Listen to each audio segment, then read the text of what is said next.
जय हिंद दोस्तों, मेरे चैनल डिफेंस डिस्कशन में आप सभी का स्वागत है। दोस्तों, बड़ा इंटरेस्टिंग वीडियो आज मैं आपके लिए लेकर आया हूं। दरअसल आपने देखा, आपने सुना भी होगा कि अब देवसांग डेमचौक से डिसएंगेजमेंट शुरू हो चुका है, यानी कि चीन और भारत की सेनाएं अपने अपने तंबुओं को उखाड़ रही हैं और पीछे हट रही हैं। अब eye wall to eye wall वहां पर नहीं होगा। देवसांग डेमचौक का ये विवाद लंबा विवाद था और प्रधानमंत्री मोदी शी जिनपिंग की मुलाकात के बाद इसको सुलझाने की बात की जा रही है। लेकिन क्या चीन पर ट्रस्ट किया जा सकता है? क्या गलवान जैसी घटना, यांगसे जैसी घटना फिर नहीं होगी? क्योंकि प्रधानमंत्री मोदी और शी जिनपिंग की जो मुलाकात हुई उसमें कोई ज्वाइंट स्टेटमेंट नहीं आया दोनों देशों की तरफ से, कोई एग्रीमेंट साइन नहीं हुआ जो सामने आया हो, दस्तावेज डॉक्यूमेंट कोई सामने नहीं आया। अभी तक जितने चीन के साथ पहले समझौते होते थे, चीन उन समझौतों को नहीं मानता, तो क्या शी जिनपिंग के वर्ड्स को चीन मानेगा? और क्या भारत को अपने ट्रुप्स को ज्यादा पीछे ना लाकर वहीं पर स्टैंड बाई रखना होगा, क्योंकि चीन किसी भी वक्त एक बार फिर से अपनी सेना को आगे ला सकता है? क्या भारत को अरुणाचल प्रदेश को लेकर अब और तैयारियां करनी होंगी, क्योंकि इससे पहले चीन ने डोकलाम के बाद पूर्वी लद्दाख में गलवान में, और अब अगला निशाना क्या अरुणाचल प्रदेश हो सकता है? और क्या एक पॉइंट और जिसको समझना जरूरी है कि कहीं ऐसा तो नहीं कि एलएसी को शांत करके स्थिर कर चीन जो है अब ताइवान की तरफ बढ़ना चाहता है? क्योंकि 2027 से पहले पहले ऐसी बातें होती हैं कि चीन उसे अपने साथ मिलाएगा। इसके लिए जरूरी है कि हिंदुस्तान के साथ एलएसी पर शांति बनाई जाए और इंडो पैसिफिक में हिंदुस्तान को अपने साथ लिया जाए, ताकि जो चीन की सी लेन है उसे बाधित भारत ना करे। तो कई ऐसे सवाल हैं जिनका जवाब तलाशना होगा। और क्या ये जो भारत और चीन के रिश्ते ठीक हुए हैं, इसके पीछे कोई रूस का अहम रोल है? समझना होगा। सीधा एक्सपर्ट्स के पास चलेंगे। ब्रिगेडियर शरदेंदु सर हमारे साथ जुड़ चुके हैं। सर के पास चलते हैं, कुछ कठिन सवालों के जवाब तलाशने की कोशिश करते हैं। सर जय हिंद। ब्रिगेडियर शरदेंदु सर जय हिंद, बहुत बहुत शुक्रिया समय देने के लिए। Thank you sir. जय हिंद Rajesh, it is always pleasure to be with you. आज क्या आप किस टॉपिक पे हमसे हमारी राय जानना चाहते हैं? ये बड़ा कौतूहल का विषय है। सर आपकी और हमारी चर्चा को काफी दर्शक पसंद करते हैं और काफी तारीफ भी करते हैं लोग कि आपने सर से बात की, क्योंकि आपके पॉइंट जो होते हैं बहुत पॉइंट टू पॉइंट होते हैं, बिल्कुल जिस पे आप बात करते हैं जेन्युइन पॉइंट आप रखते हैं सर। मैं आज इन इंडो चाइना रिलेशंस को लेकर आपके साथ बात करना चाहता हूं, क्योंकि 5 साल बाद ब्रिक्स समिट में रूस के कजान में प्रधानमंत्री मोदी और शी जिनपिंग की मुलाकात होती है और अब देवसांग डेमचौक से हम डिसएंगेजमेंट देख रहे हैं। एक अच्छी पहल, सकारात्मक पहल, लेकिन कितना ट्रस्ट किया जा सकता है, क्योंकि 2013-14 चुमार में ऐसा ही हुआ, उसके बाद डेवसांग में 2017 में ऐसा हुआ, फिर 2020 में हमने गलवान में देखा। तो ये जो पहल हो रही है, इसे आप कैसे देख रहे हैं और कितना ट्रस्ट शी जिनपिंग की फेस वैल्यू पर अब इंडिया कर सकता है सर?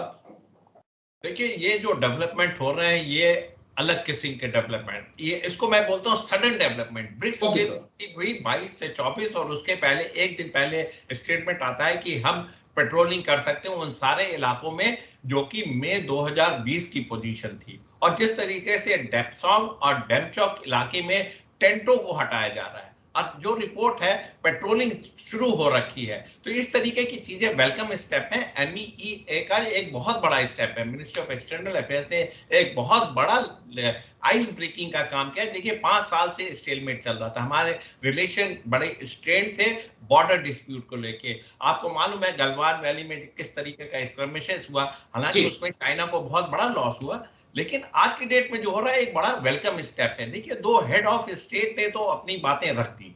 वो कहते हैं कि हम मई 2020 की पोजीशन में चले जाएंगे। अब मिलिट्री कमांडर्स का काम है कि उसको वो कैसे एग्जीक्यूट करते हैं। लेकिन इसमें सबसे बड़ा संशय है जो परमानेंट स्ट्रक्चर आ रखे हैं, जो बफर जोन के अक्रॉस उन्होंने तमाम तरीके के अपना बिल्टअप कर रखा था, उसको कब रिमूव किया जाएगा? टेंट रिमूव करना ये बड़ी टेम्परेरी सी चीज है, आज निकाला कल लगाया। तो तो इसमें चाइना किस तरीके से आगे बढ़ेगा? क्या ये सिर्फ देप्सोंग और डेमचोक तक ही सीमित रह जाएगा कि ये गोगरा में भी जाएगा, पेगांगसो नॉर्थ साउथ में जाएगा, हॉट स्प्रिंग में जाएगा, गलवान वैली में जाएगा? ये सारी चीजें देंगे। देखिए ये पूरा इंटायर जो ईस्ट लद्दाख का इलाका है अंडर डिस्प्यूट चल रहा है। हमारी जो पेट्रोलिंग पॉइंट थे, हम वहां तक पेट्रोल करते थे और वहां चाइना के पेट्रोल आते थे, जिसको हम लिमिट ऑफ पेट्रोलिंग बोला करते थे, वो सारी चीजें मई 2020 से काफी उसमें तब्दीली आई है।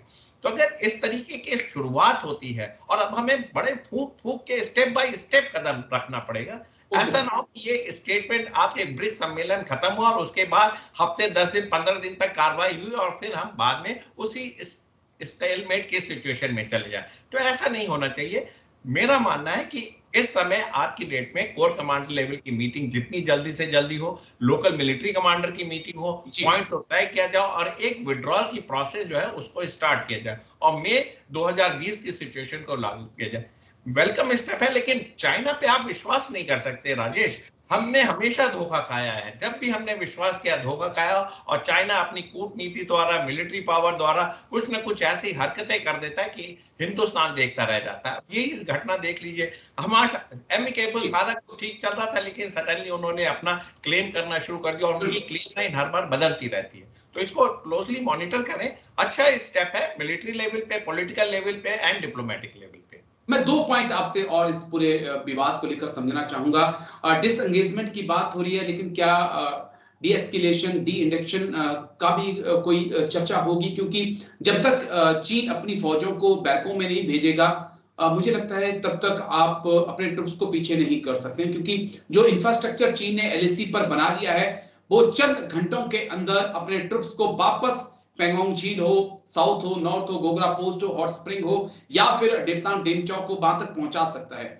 चाहे वो रोड नेटवर्क हो, रेल नेटवर्क हो। लेकिन भारत अगर अपने ट्रुप्स को वापस बुलाता है तो हमें फिर एक कड़ी मशक्कत करनी पड़ेगी, फिर हमें 48 से 72 घंटे का समय चाहिए होगा सर। तो क्या इस लिहाज से भी चीजों को सोचना होगा हमें अपने ट्रुप्स को पीछे हटाने से पहले सर? देखिए जिस तरीके का इंफ्रास्ट्रक्चर का डेवलपमेंट चाइना ने किया है, हमने हालांकि उसमें थोड़ी देरी की है, लेकिन हमारा भी इंफ्रास्ट्रक्चर डेवलपमेंट वहां हो रहा है। हमने वहां एयरफील्ड बनाई है, रोड बनाया है और तमाम तरीके के ट्रूप्स को किस तरीके से इंडक्ट करें और कैसे हम उनको उस कठिन परिस्थितियों में जाके, बेसिकली ठंड बहुत होती है, उसमें कैसे हमारे ट्रूप सस्टेन करेंगे, वेरियस स्टेजेस ऑफ एक्लिमेटाइजेशन है, उन सारी चीजों पे हमने तवज्जो दी है। हमारा भी इंफ्रास्ट्रक्चर तेजी से वहां डेवलप हो रहा है, लेकिन हम चाइना पे ट्रस्ट किस हालत में करें? सबसे बड़ी बात है ट्रस्ट डेफिसिट की।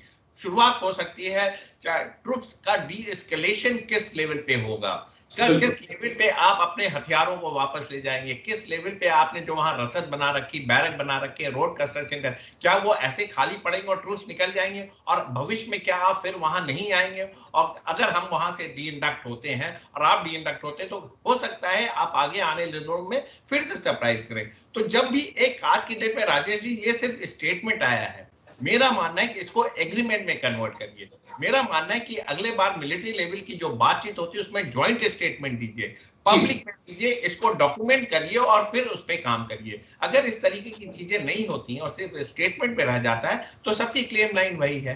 तो इसको आगे प्रोग्रेस करने की जरूरत, साथ में इसको ईस्ट लद्दाख से अब टाइम बढ़ा के आपको हिमाचल, उत्तराखंड, सिक्किम और अरुणाचल प्रदेश में भी जाना होगा। लेकिन अगर इतनी सारी चीजें थोड़े समय में नहीं हो सकती। आज की डेट में अगर ईस्ट लद्दाख में ये बात हो रही तो उसको पहले रिजॉल्व कर ले। मेरा मानना है कि मई 2020 तक की पोजीशन में अगर चले जाते तो हिंदुस्तान के लिए बहुत बड़ी उपलब्धि होगी। देखिए इंडियन आर्मी भी यही चाह रही थी। तमाम कोर कमांडर लेवल की बात क्यों फेल होती थी? क्योंकि हम हर बार इंसिस्ट करते थे कि आप मई 2020 की पोजीशन में जाइए, जो चाइनीज आर्मी जाने के लिए तैयार नहीं थी। लेकिन आज की डेट में अगर जिनपिंग ने इतना बड़ा दिल दिखाया है, अगर वो जाने के लिए तैयार हैं, तो एक वेलकम स्टेप है और हमारे रिलेशन इससे बेहतर हो सकते हैं, जिसमें ट्रेड शामिल है, जिसमें टेक्नोलॉजी शामिल है, तमाम तरीके के फील्ड शामिल है। बस एक आखिरी सवाल सर, जिस पर मैं आपका जवाब चाहूंगा कि ये जो मूव शी जिनपिंग की तरफ से, चाइना की तरफ से लिया गया है ब्रिक्स से पहले, नो डाउट इसमें पुतिन का बड़ा अहम रोल है,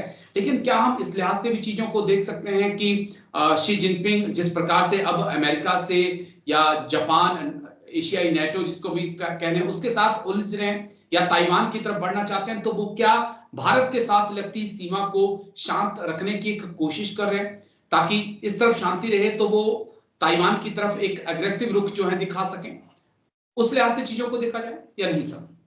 देखिए, चाइना जो है इंडिया को हमेशा प्रेशराइज करता रहता है बॉर्डर ओके। पे इस तरीके की कार्रवाई करके, चाहे ईस्ट सिक्किम हो, चाहे आपका ईस्ट लद्दाख हो, आप तमाम इलाके देख लीजिए, एक प्रेशर पॉइंट क्रिएट करता है और अपनी क्लेम लाइन वो बदलता रहता है। जहां तक इंडो पैसिफिक रीजन का सवाल है, हिंदुस्तान क्वाड का भी सदस्य है, तो एक उसको भय वहां भी बना रहता है कि जी। हिंदुस्तान अमेरिका, ऑस्ट्रेलिया और जापान के साथ मिलकर कहीं उसके जो सी लाइन ऑफ कम्युनिकेशन को ना डिस्टर्ब करे, ये ओवरऑल प्लान है। और साथ में देखिए, चाइना हमेशा छोटे छोटे देशों को जो इंडो पैसिफिक रीजन में आते हैं उनको धमकाता रहता है, वहां पेट्रोलिंग करता है, सर्वेलेंस करता है। तो एक उसकी हेजिमोनिस्टिक पॉलिसी तो है ही है, एक्सपेंशनिस्ट है चाइना। लिहाजा इसी के तहत वो बॉर्डर स्क्रिमिशेस या बॉर्डर में इस तरीके के डिस्प्यूट जारी रखता है। मेरा एक गट फीलिंग है राजेश जी, मैं आपके साथ शेयर करना चाहता हूं, ऐसा ना हो कि ये स्टेटमेंट सिर्फ ब्रिक्स के लिए दिया गया हो स्टेटमेंट। ओके। मेरे को कई बार हुआ, गलवान के भी जो इशू रिजॉल्व हुए थे उस समय भी ब्रिक्स की कॉन्फ्रेंस थी, आपने पीस की बात की और उसका रिजॉल्व हुआ। आज की डेट में भी मेरे को लग रहा है टू वेरी लार्ज एक्सटेंट शुरुआत हो रखी है, अच्छी बात है, इसको आप कहां तक ले जाते हैं। हिंदुस्तान को इस समय बिल्कुल प्रेशर बना के रखना चाहिए और इसको जितना ज्यादा आप आगे बढ़ जाए वो बेहतर होगा, क्योंकि जैसे जैसे टाइम बीतेगा अगर आप सिर्फ बात ही करते रह गए तो वो बात के साथ समय का अंतराल बढ़ेगा और एक्शन ग्राउंड पे हो नहीं पाएगा। अब आप बात कम करके एक्शन करिए, जैसे टेंट हटाए गए, आप इंफ्रास्ट्रक्चर हटाइए, ट्रूथ विड्रॉ करिए, अपने जो आपके हथियार एम्यूनिशन डिप्लॉयड उसको हटाइए, इसको प्रेशराइज करके काम कराएं और साथ में एक एग्रीमेंट या जॉइंट स्टेटमेंट या एक जो military commander to military commander agreement होता है उसके तहत अगर काम करेंगे तो चीजें आगे प्रोग्रेस होंगी। इस अपॉर्चुनिटी को जाने ना दें, प्रेशर बना के रखें जिससे कि हम ज्यादा से ज्यादा अपने इलाके को अपने पास ला सकें। अब मैं बहुत एग्री करता हूं सर आपके पॉइंट से, क्योंकि 2017 में जब डोकलाम हुआ था 72-73 दिन का स्टैंड ऑफ, उसको सुलझा लिया गया, लेकिन आज जो खबरें सामने आ रही हैं तो डोकलाम के आसपास बहुत मजबूती से चीन बैठ गया है, यानी कि वो पीछे हटा उस वक्त, लेकिन आज उतनी ही मजबूती से वो वहां पर फिर बैठ गया और हमारे चिकन नेक को लगातार वो प्रेशर में लाने की कोशिश कर रहा है। यानी कि चीन पर ट्रस्ट नहीं किया जा सकता है, भारत को ध्यान रखना होगा, खासकर अरुणाचल प्रदेश को लेकर। आप आए ब्रिगेडियर शरदेंदु सर और इतनी बारीकी से आपने तमाम पहलुओं को रखा, बातों को रखा, पॉइंट्स को रखा, इसके लिए बहुत बहुत शुक्रिया सर। Thank you. जय हिंद sir. Thank you. Thank you, Rajesh. It is always pleasure to be with you. Thank you. Thank you. जय हिंद सर।